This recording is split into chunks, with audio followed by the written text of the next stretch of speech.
മുഖങ്ങൾക്കപ്പുറം മറ്റൊരു എപ്പിസോഡിലേക്ക് എല്ലാവർക്കും സ്വാഗതം. ചെറുപ്പകാലത്ത് നമ്മളൊരു കടങ്കഥ നിങ്ങൾക്ക് പലർക്കും ഓർമ്മയുണ്ടാവും. വാങ്ങുന്നവൻ ഉപയോഗിക്കുന്നില്ല, ഉപയോഗിക്കുന്നവൻ അറിയുന്നില്ല. എന്താണെന്നല്ലേ നമുക്ക് എല്ലാവർക്കും അറിയാം. ശവപ്പെട്ടി അല്ലെങ്കിൽ കോഫിൻ. നമ്മൾ അതുപോലെ ഒരു സ്ഥലത്താണ് ഇപ്പോൾ വന്നേക്കുന്നത്. അതായത് ചെറുപ്പക്കാരായിട്ടുള്ള നമ്മൾ പലരും, അല്ലെങ്കിൽ ചെറുപ്പത്തിലുള്ള എല്ലാവരും തന്നെ നമ്മൾ ഭാവിയിൽ പ്രായമുള്ളവരാകുമെന്നും നമുക്ക് വയ്യാണ്ടാവുമെന്നും അല്ലെങ്കിൽ നമുക്ക് എന്തെങ്കിലും കിടപ്പായി കഴിഞ്ഞാൽ ആര് നമ്മളെ സംരക്ഷിക്കുന്നു നമ്മൾ ആലോചിക്കാറില്ല പലരും. അങ്ങനെയുള്ള ഒരു സൊല്യൂഷനുമായിട്ടാണ് ഞാനിന്ന് വന്നിരിക്കുന്നത്. സിഗ്നേച്ചർ കെയർ ഹോം എന്ന കാക്കനാട് പടമുകളിലുള്ള ഒരു സ്ഥാപനമാണ്.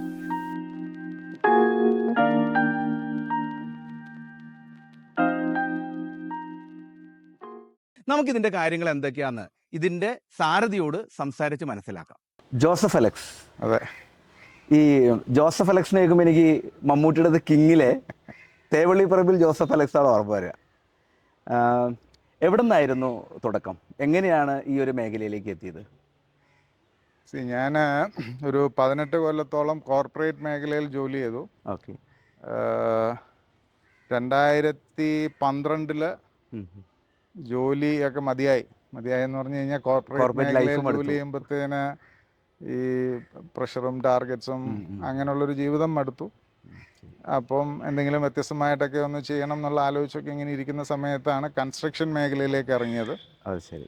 അപ്പം അന്ന് റിയൽ എസ്റ്റേറ്റ് ഒക്കെ നല്ല രീതിയിൽ ഭൂമായിട്ട് നിൽക്കുന്ന സമയത്ത് കുറച്ച് വീടുകൾ പണിയുക, ഒരു വർഷം 1, 2, 3 വീട് പണിയുക, സ്വസ്ഥമായിട്ട് ജീവിച്ചാൽ മതി എന്നൊക്കെയുള്ള ഒരു ആഗ്രഹത്തിലാണ് അന്ന് കോർപ്പറേറ്റ് മേഖലയിൽ നിന്ന് മാറിയത്. എവിടെയായിരുന്നു സ്വദേശം? എവിടെയാ? സ്വദേശം കോട്ടയാണ്. 2000 മുതൽ എറണാകുളത്ത് ഇവിടെ ചെമ്പുമുക്കിൽ സെറ്റിൽ ആയതാണ്.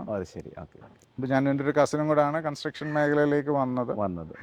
അപ്പോൾ അങ്ങനെ കൺസ്ട്രക്ഷൻ ഫീൽഡിൽ നിൽക്കുന്ന സമയത്താണ് എൻ്റെ ഒരു ഫ്രണ്ടിൻ്റെ, എൻ്റെ ഓർമ്മ ശരിയാണെങ്കിൽ സിസ്റ്ററിൻ്റെ വീടോ മറ്റോ ആയിരുന്നു. അവിടെ ഇൻറ്റീരിയർ വർക്കും ഒക്കെ ചെയ്യാനായിട്ടൊരു കോൺട്രാക്ട് കിട്ടിയത് ചെങ്ങന്നൂരാണ്. അപ്പം അവിടെ ഈ ഇൻറ്റീരിയർ വർക്ക് ചെയ്യുന്ന സമയത്ത് അവിടെ ഒരു 90 ചില്ലുവാനം വയസ്സുള്ള ഒരു അമ്മ താമസിക്കുന്നുണ്ട്. മകൻ വിദേശത്താണ്. അപ്പം അവിടെ ഈ അമ്മയെ നോക്കാനായിട്ടൊരു ഹോം നേഴ്സാണ് നിൽക്കുന്നത്. അവരുടെ പരിചരണവും അവരുടെ രീതികളും ഒക്കെ കണ്ടപ്പോൾ അതൊരു ജീവിതത്തിലൊരു ടേണിംഗ് പോയിന്റ് ആണ്. കാര്യം അവരോട് വളരെ മോശമായിട്ട് സംസാരിക്കുന്നു, അല്ലെ കയർത്ത് സംസാരിക്കുന്നു, വളരെ ഒരു വേണ്ട രീതിയിലൊരു പരിചരണം കിട്ടുന്നില്ല. അപ്പം നമ്മൾ ആ അവസ്ഥയിലാണെങ്കിൽ നമുക്ക് ഒട്ടും അത് ഉൾക്കൊള്ളാൻ പറ്റിയല്ല. ഏതെങ്കിലും തരത്തിലൊന്ന് കൈവക്കാൻ കഴിവുണ്ടെങ്കിൽ റിയാക്ട് ചെയ്തേനെയൊന്നും എനിക്ക് തോന്നിപ്പോയി. കാര്യം അതുപോലത്തെ ഒരു അവസ്ഥയിലാണ് അവരെ കണ്ടത്. അത് ശരി.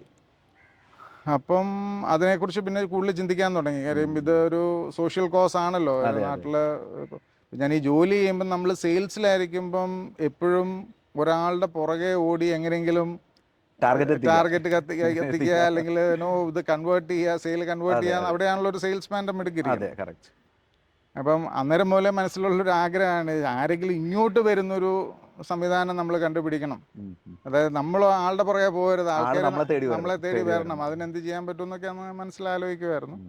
അപ്പം അങ്ങനെയൊക്കെ ഇരിക്കുമ്പോഴാണ് ഇതൊരു സ്പാർക്കായിട്ട് ജീവിതത്തിൽ ഒരു ടേണിംഗ് പോയിന്റ് ആകുന്നത്. അപ്പം ഇതിനെക്കുറിച്ച് കൂടുതൽ പഠിച്ചു കഴിഞ്ഞപ്പോൾ അപ്പൊ ശരിക്കും ആ തോന്നൽ അന്നത്തെ ആ ഒരു കാഴ്ചയാണ് ഇങ്ങോട്ട് എത്തിക്കാൻ അത് ചിന്തയായിരുന്നു.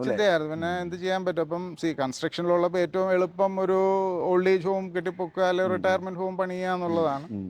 പക്ഷെ അതിനെക്കുറിച്ച് കൂടുതൽ ഇതിന്റെ ഒരു ഫീസിബിലിറ്റിയെ കുറിച്ചൊക്കെ പഠിച്ചു കഴിഞ്ഞപ്പോൾ എനിക്ക് മനസ്സിലായത് അന്നത്തെ കാലത്ത് ഓൾഡ് ഏജ് ഹോംസിലെല്ലാം so long as you are active, സ്വന്തം കാര്യങ്ങൾ തന്നെ ചെയ്യുമെങ്കിൽ നോക്കാൻ ആൾക്കാരുണ്ട്, ഓൾഡ് ഏജ് ഹോംസ് ഉണ്ട്. പക്ഷെ നമ്മൾ വീണുപോയി അല്ലെങ്കിൽ ഒരാളുടെ പരസഹായം ആവശ്യമുണ്ടെന്നുള്ള സ്റ്റേജിൽ എത്തിക്കഴിഞ്ഞാൽ നമ്മളൊരു ഹോം നേഴ്സിനെ കൊണ്ടുവരാൻ നിർബന്ധിതരാവും. And we are reinventing the same problem. അതായത് ഈ ഹോം നേഴ്സ് എന്ന് പറയുന്ന ഒരു സെഗ്മെന്റ് ഇപ്പൊ കാടടച്ച് വെടിവെക്കുകയല്ല എങ്കിൽ കൂടെ എല്ലാ കുടുംബങ്ങളിലും എല്ലാവർക്കും 1 or 2 തിക്താനുഭവങ്ങൾ ഡെഫിനറ്റ്ലി പറയാനുണ്ടാവും, കഥകൾ പറയാനുണ്ടാവും. മെജോറിറ്റിയും ജീവിക്കാൻ വേണ്ടി വരുന്നവരാണ്. അവർക്ക് ഇതിനെക്കുറിച്ചൊരു ഒരു നോളജ്, ബോധ്യമില്ല. എന്താ ചെയ്യുന്നത്, ഒരാൾക്ക് കൂട്ടുപോവുക എന്നുള്ളതല്ല, അപ്പുറം വേറെ അവർക്ക് കൂടുതൽ അറിയില്ല. അപ്പൊ ഈ ഒരു മേലാതെ കിടക്കുന്ന ഒരാളെ പരിചരിക്കണമെങ്കിൽ അതിന് കുറെ സ്കിൽ സെറ്റ്സ് വേണം. എല്ലാറ്റിനേക്കാളും ഉപരി മനസ്സിന് നന്മ വേണം. അങ്ങനെ ഉണ്ടെങ്കിലേ ഉള്ളൂ ഒരാളുടെ മനസ്സറിഞ്ഞ് അവരെ ചെയ്യാൻ സഹായിക്കാൻ പറ്റുള്ളൂ. അത് പറ്റുള്ളൂ. അതിന് എമ്പതി എന്ന് പറയും. അതായത് മറ്റുള്ളവരുടെ കണ്ണുകളിലൂടെ നമ്മൾ കാര്യങ്ങൾ കാണുന്നു. എൻ്റെ ആവശ്യം എന്താന്ന് എന്നെ പരിചരിക്കാൻ നിൽക്കുന്നയാൾക്ക് മനസ്സിലായെങ്കിൽ മാത്രമേ എമ്പതി കറക്റ്റ് ആവുള്ളൂ. വർക്ക് ചെയ്യുള്ളൂ.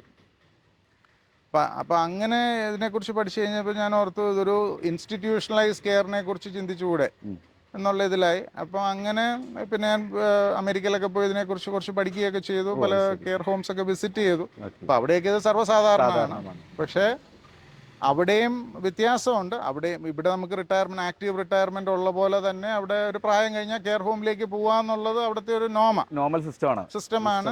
അത് അംഗീകരിച്ച ഒരു ഇതാണ്. നമ്മുടെ നാട്ടിലെ കാഴ്ചപ്പാടുകളും ചിന്താഗതികളും ഒക്കെ മാറി വരുന്നേ ഉള്ളൂ. ഇതുവരെ അങ്ങ് പൂർണ്ണമായിട്ട് ആൾക്കാർക്ക് അതിൻ്റെ ഒരു ഉൾക്കൊള്ളാൻ പറ്റിയിട്ടില്ല. പിന്നെ fact of the matter is മലയാളികൾ എപ്പോഴും ഒരു ഹിപ്പോക്രറ്റ്സ് ആണ്. കാര്യം ഒന്ന് പറയുകയും ഒന്ന് പ്രവർത്തിക്കുകയും ചെയ്യാൻ മിടുക്കരാണ്. അപ്പം പറയുന്നത് പ്രവർത്തിക്കില്ല, പറയുന്നത് പറയാൻ വേണ്ടി മാത്രം. ശരിക്കും നമ്മൾ ഈ കേരളത്തിൽ നമ്മൾ നോക്കിക്കഴിഞ്ഞാൽ, എക്സ്പെഷ്യലി ഞാൻ മലയാളികൾ എന്ന് മൊത്തത്തിൽ പറയുന്നില്ല, എക്സ്പെഷ്യലി കേരളത്തിൽ താമസിക്കുന്നവരാണ്. അതിൻ്റെ മെയിൻ കാരണം എന്ന് പറയുന്നത് നമ്മളിവിടെ ആ ഒരു കാഴ്ചപ്പാടാണ് ഇപ്പോഴും നമുക്ക്. ഒരു റിട്ടയർമെൻറ്റ് ഹോം എന്ന് പറഞ്ഞു കഴിഞ്ഞാൽ ആരും നോക്കാനില്ലാത്തവരെ കൊണ്ടുപോയി ഉപേക്ഷിക്കുന്ന ഒരു സ്ഥലം എന്നുള്ള രീതിയിൽ നിന്ന് ആൾക്കാർ അതിന് റിട്ടയർമെന്റ് ഹോം എന്നല്ല പറയുന്നത്. റിട്ടയർമെന്റ് ഹോം എന്ന് പറഞ്ഞാൽ അവര് old age home, retirement home എന്ന് പറയുന്ന അവര് സ്വയം തീരുമാനിച്ച് അവർ മാതാപിതാക്കൾ പോയി താമസിക്കുന്നതാണ്. ഓൾഡ് ഏജ് ഹോം എന്ന് പറയുന്നതിന് ഒരു സ്റ്റിഗ്മ ഉണ്ട്. അതായത് പ്രായമുള്ളവരെ ആർക്കും വേണ്ടാത്തവരെ കൊണ്ടേ ആക്കുന്ന ഒരു സ്ഥലമാണ് എന്നുള്ളൊരു തോന്നലാണ് ഈ ഓൾഡ് ഏജ് ഹോമിന് പൊതുവേ ഉള്ളത്. അപ്പം ഞാൻ വളരെ ക്ലിയർ ആയിട്ട് ആദ്യം മുതലേ പറയുന്നുണ്ട്, എൻ്റെ ഓൾഡ് ഏജ് ഹോം അല്ല, മൈനസ് എ ഹോസ്പിസ് അല്ലെങ്കിൽ ഒരു കെയർ ഹോം, ഒരു പാലിയേറ്റീവ് സെന്റർ, ഇതെല്ലാം കൂടെ എൻകംപാസ് ചെയ്ത് ചെയ്യുന്നൊരു ഇതാണ്. അതായത് ഈ ഹോസ്പിസ് എന്ന് പറഞ്ഞാൽ ഹോസ്പിറ്റലല്ല, എന്നാൽ വീടുമല്ല, ഇതിന് നടുക്കുള്ളൊരു സ്ഥലം. You get professional care. അപ്പോൾ നിസ്സാര കാര്യങ്ങളേ ഉള്ളൂ. ഇപ്പം ഞാൻ പറയുന്ന നമ്മുടെ വീടുകളിൽ ഇപ്പം നമുക്കോ നമ്മുടെ വേണ്ടപ്പെട്ടവർക്കോ വയ്യാണ്ടായി കിടപ്പാണ്, ആളുടെ യൂറിൻ ആവശ്യത്തിന് പോകുന്നുണ്ടോ, റിട്ടൻഷൻ ഉണ്ടോ എന്ന് നമ്മൾ അങ്ങനെ സിസ്റ്റം ഇല്ല. അതായത് വീട്ടിൽ നിൽക്കുന്ന ഹോം നേഴ്സിന് ഇതിനെക്കുറിച്ച് അറിയത്തില്ല, അല്ലെ കെയർ ഗീവറിന് അതിനെക്കുറിച്ച് അറിയത്തില്ല എന്നുണ്ടെങ്കിൽ നമ്മൾ കിടന്ന് കഷ്ടപ്പെടുക, ദുരിതം അനുഭവിക്കുക എന്നുള്ളതല്ലാതെ വേറൊന്നും ചെയ്യാൻ പറ്റില്ല. അപ്പം ഇങ്ങനെയുള്ള ചെറിയ കാര്യങ്ങൾക്ക് ഹോസ്പിറ്റലിൽ പോകേണ്ട ആവശ്യമില്ല. ഹോസ്പിറ്റലിൽ പോയാൽ ICUലായി അല്ലെങ്കിൽ ഒരു അഗ്രസീവ് ട്രീറ്റ്മെന്റ് മോഡിലേക്ക് പോവാണ്. അപ്പം ഇങ്ങനെയുള്ള ഫെസിലിറ്റീസിന്റെ ഗുണം എന്ന് പറഞ്ഞാൽ ഇവിടെ എല്ലാവരും ക്വാളിഫൈഡ് നഴ്സസ് ആണ്, ഹോസ്പിറ്റൽ ട്രെയിൻ നഴ്സസ് ആണ്. അപ്പോൾ അവർക്ക് ഓരോ ചെറിയ കാര്യങ്ങളും അറിയാം. ഒരു പല എക്സാമ്പിൾസ് പറയാനാണെങ്കിൽ, ഇപ്പം ഇൻസുലിൻ എടുക്കുന്ന ഒരാൾ അല്ലെങ്കിൽ പ്രഷറിന് മരുന്ന് കഴിക്കുന്ന ആൾ, നമ്മളെല്ലാവരും കഴിക്കുന്ന മലയാളികളിലൊരു 90% ആൾക്കാരും പ്രഷറിനും ഷുഗറിനും മരുന്ന് കഴിക്കുന്നുണ്ടാവും. ഇപ്പോൾ ഡോക്ടർ പറഞ്ഞേക്കുന്ന ഫോർ എക്സാമ്പിൾ ഇൻസുലിൻ എടുക്കുന്ന ഒരാൾ 10 യൂണിറ്റ് രാവിലെയും 15 യൂണിറ്റ് വൈകിട്ടൊന്നും ആയിരിക്കും ഒരു പക്ഷേ പറഞ്ഞിരിക്കുന്നത്, ഓരോരുത്തരുടെ ബ്ലഡ് ലെവൽ അനുസരിച്ച്. അതൊരു ആവറേജ്, ഒരു റാൻഡം ബേസിസിൽ കാൽക്കുലേറ്റ് ചെയ്യുന്ന. പക്ഷേ ആ പ്രായമുള്ള വ്യക്തിയുടെ അല്ല ആ ആളുടെ അന്നത്തെ ആഹാരവും അന്നത്തെ പ്രവൃത്തികളും ഒക്കെ വെച്ചിട്ടാണ് അന്നത്തെ ആ ഷുഗർ ലെവല് മാറുന്നത്. ഇപ്പം ഞാൻ പറയുന്നത്, അന്നൊരു വളരെ സെഡൻഡറി ആയിട്ട് കിടക്കുന്ന ഒരാൾ അല്ലെങ്കിൽ ഒരു ആവശ്യത്തിന് ആഹാരം കഴിച്ചിട്ടുണ്ടാവില്ല, കഴിക്കാൻ മടിയാണ് അല്ലെങ്കിൽ മടുപ്പാന്ന് പറഞ്ഞ് കഴിച്ചിട്ടുണ്ടാവില്ല. പക്ഷേ ഈ ഇൻസുലിൻ ഒരു കുറവുമില്ലാതെ കൊടുക്കുകയാണ്. അപ്പം വാട്ട് ഹാപ്പൻസ് അവർക്ക് ഭയങ്കര തളർച്ചയും, അല്ലെങ്കിൽ രാവിലെ എഴുന്നേൽക്കുമ്പോൾ തലയുറ്റിൽ പല പ്രായമുള്ളവർ വീഴാൻ ഒരു പ്രധാന കാരണം രാവിലെ എഴുന്നേൽക്കുമ്പോൾ ഒന്നീ പ്രഷർ കുറവ്, അല്ലെങ്കിൽ ഷുഗർ വല്ലാതെ താന്നു പോയി, എഴുന്നേറ്റ് 2-3 സ്റ്റെപ്പ് വെക്കുമ്പോൾ വീണ് ഹിപ്പ് ഫ്രാക്ചറും പല ഫ്രാക്ചേഴ്സും വരുന്നതിനൊരു പ്രധാന കാരണം ഇതൊക്കെ തന്നെയാണ്. അപ്പം ഞാനെപ്പോഴും പറയും, ഇവിടെയൊക്കെ എന്ന് പറഞ്ഞാൽ നമ്മൾ പ്രഷർ നോക്കി ഷുഗർ നോക്കി ആവശ്യത്തിനുള്ളതേ കൊടുക്കുകയുള്ളൂ. അതിൻ്റെ ഗുണം അവരുടെ ആ ഒരു വെൽബീയിങ് ഇസ് മച്ച് ബെറ്റർ. ഇപ്പം ഇവിടെ ഈ ഹോസ്പിസിൻ്റെ ഒരു ഇതെന്ന് പറഞ്ഞാൽ എക്സ്റ്റെൻഡ് ചെയ്തുകൊണ്ട് പോകുക എന്നുള്ളതല്ല, ഉള്ള സമയം ഏറ്റവും ഭംഗിയാക്കുക, ഉള്ള സമയം വളരെ ആക്റ്റീവായിട്ടും സന്തോഷത്തോടെ ജീവിക്കുക, അല്ലാതെ മരിക്കാതെ നീട്ടിപ്പിടിച്ചുകൊണ്ട് പോവുക എന്നുള്ളതല്ല, ആഗണി നീട്ടി കൊടുക്കുക എന്നുള്ളത്. ഇവിടെ നമ്മളെ സംബന്ധിച്ച് റിട്ടയർമെന്റ് ഹോം എന്ന് പറയാൻ പറ്റില്ല, നമ്മളൊരു കെയർ ഹോം എന്നുള്ള രീതിയിലാണ് ഉദ്ദേശിക്കുന്നത്. ഓക്കെ, ഗുഡ്, മനസ്സിലായി. എനിക്ക് തോന്നുന്നു അടുത്ത കാലത്ത് ഇത് പെട്ടെന്ന് ഒരു നോട്ടബിൾ ആവാൻ കാരണം എന്ന് വെച്ച് കഴിഞ്ഞാൽ, നമ്മുടെ സംവിധായകൻ KG ജോർജ് ഇവിടെ വെച്ച് മരിക്കുകയും അദ്ദേഹത്തിനെ ബന്ധപ്പെട്ട് എനിക്ക് തോന്നുന്നു ജോസഫിൻ്റെ ഒരു വീഡിയോ ഒക്കെ പുറത്ത് വന്നിരുന്നു. എനിക്ക് മമ്മൂക്കയൊക്കെ വന്ന് വരികയൊക്കെ ചെയ്തിരുന്നു. എന്തായിരുന്നു അദ്ദേഹം ഇങ്ങനെ വരാനുള്ള സാഹചര്യവും അദ്ദേഹത്തെ കുറിച്ചുള്ള ഒന്ന് രണ്ട് ഓർമ്മകൾ? ജോർജ് അപ്പൻ ഇവിടെ 2018 വന്നത്, 18 മെയിലോ മറ്റോ വന്ന് അഡ്മിറ്റ് ആയത്. അന്നേരം അദ്ദേഹത്തിന് സ്ട്രോക്ക് കഴിഞ്ഞ് റീഹാബിലിറ്റേറ്റഡ് ആവാൻ വേണ്ടി വന്നതാണ്. അപ്പം ആദ്യത്തെ സമയത്ത് ചളിക്കവട്ടം യൂണിറ്റിലായിരുന്നു. അന്ന് ബെഡ് റിഡൻ ആയിരുന്നു. വന്ന് പിന്നെ കുറേ നാൾ കൊണ്ട് ഫിസിയോതെറാപ്പിയൊക്കെ ചെയ്ത ആള് കുറച്ചുകൂടെ ഒക്കെ ആക്റ്റീവായി വോക്കറയിലൊക്കെ നടക്കാൻ തുടങ്ങിയപ്പോഴാണ് കാക്കനാട് യൂണിറ്റിലേക്ക് മാറിയത്. പിന്നെ ഇടയ്ക്ക് 1-2 വട്ടം വീട്ടിൽ പോയി വന്നു. പിന്നെ പ്രായമാകുമ്പോൾ എല്ലാവരും കിടന്നു പോകേണ്ട ഒരു ഫേസിൽ കൂടെ അദ്ദേഹവും പോയി എന്നുള്ളതേ ഉള്ളൂ. പക്ഷേ ആ ഒരു ഡിബേറ്റാണ് ഈ കെയർ ഹോം എന്താണെന്നും ഓൾഡ് ഏജ് ഹോം എന്താണെന്നും ഒക്കെ ഉള്ള ഇതിനെക്കുറിച്ചൊരു പുറത്തേക്ക് വന്നതെന്നുള്ളതേ ഉള്ളൂ. അറിയാവുന്നവർക്കറിയാം, അല്ലാത്തവർ. നമുക്കിപ്പോൾ 2 യൂണിറ്റുകളാണ് ഉള്ളത്. ഇപ്പം നിലവിൽ 2 യൂണിറ്റ് ഉണ്ട്. ഇപ്പം ഒരു ജനുവരി പകുതി അല്ലെങ്കിൽ അടുത്ത ഫെബ്രുവരി ഒക്കെ ആകുമ്പോഴത്തേനും ഒരു 3rd യൂണിറ്റും കൂടി ഇവിടെ കാക്കനാട് തന്നെ വരുന്നുണ്ട്. ബിൽഡിംഗ് ഒക്കെ എടുത്തു, എൻ്റെ പണികളൊക്കെ നടന്നുകൊണ്ടിരിക്കുന്നു. ഇപ്പൊ ഈ 2 യൂണിറ്റ് എന്ന് പറഞ്ഞാൽ അതിലെന്താണ് സ്പെഷ്യലൈസ്? അതിൽ ചളിക്കവട്ടത്തുള്ളത് ഒരു ഹോസ്പിസ് പാലിയേറ്റീവ് ഫെസിലിറ്റി, അതായത് ഇന്റൻസീവ് കെയർ വേണ്ട ഒരു, അവിടെ മെജോറിറ്റി ആൾക്കാർ ബെഡ് റിഡൻ ആണ്, അല്ലെങ്കിൽ ലാസ്റ്റ് സ്റ്റേജസ് ഓഫ് ലൈഫിൽ കൂടെ കടന്നു പോകുന്നവരാണ്, അല്ലെങ്കിൽ സിവിയർ ആയിട്ടുള്ള അൽഷൈമേഴ്സും അങ്ങനെയൊക്കെയുള്ള ഒത്തിരി അഗ്രസീവ് ആയിട്ടുള്ളവരായിരിക്കും. ഇവിടെ കാക്കനാടുള്ള യൂണിറ്റിൽ കുറച്ചുകൂടെയൊക്കെ ഒരു റിലേറ്റീവ്ലി ബെറ്റർ ആണ്. പക്ഷെ ഇവിടെ വരുന്ന എല്ലാവർക്കും ഏതെങ്കിലും തരത്തിലൊരു അസിസ്റ്റൻസ് വേണ്ടവരേ ഉള്ളൂ.